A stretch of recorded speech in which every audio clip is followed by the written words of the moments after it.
Class 10 পরিমিতির আরেকটি question. একটি চোঙ ও একটি অর্ধগোলকের ব্যাসার্ধ সমান। যেমন ব্যাসার্ধ সমান তেমনি তাদের উচ্চতাও সমান। তাহলে তাদের আয়তনের অনুপাত কত? তো এখানে চোঙের চিত্র দেখছো, এখানে অর্ধগোলকের দেখছো। অর্ধগোলকের উচ্চতা মূলত কি হয়? এই ব্যাসার্ধটাই উচ্চতা হয়ে যায়। তাহলে অর্ধগোলকের উচ্চতা যদি আর হয়, তাহলে চোঙের উচ্চতা কি হবে? আর। অর্থাৎ চোঙের যেটা এইচ, মানে উচ্চতা যে এইচ দিয়ে লিখি, সেটা মূলত এখানে এইচ ইকুয়াল টু কি হলো? আর।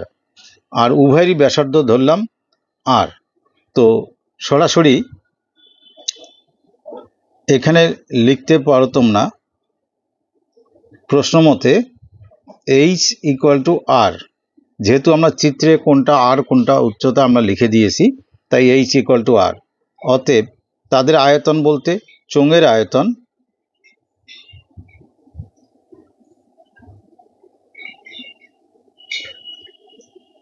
ডিভাইডেড বাই অর্ধগোলকের আয়তন।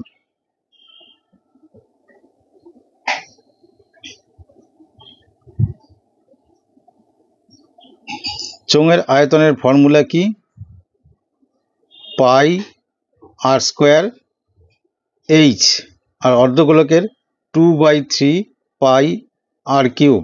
আমরা এখানে পাইটা কেটে দিচ্ছি, পাই আর পাই কাটলো। তাহলে এই 3 উপরে গিয়ে 3 আর স্কোয়ার এইচের জায়গায় আর লিখব, আর নিচে কি থাকলো? 2 আর কিউব। এখানে লিখতে পারো যেহেতু এইচ ইকুয়াল টু আর, তাই আমরা এই কথাটি লিখেছি।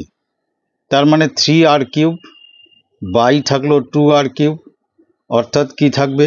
3/2। তার মানে অনুপাতটি হলো কি? 3:2।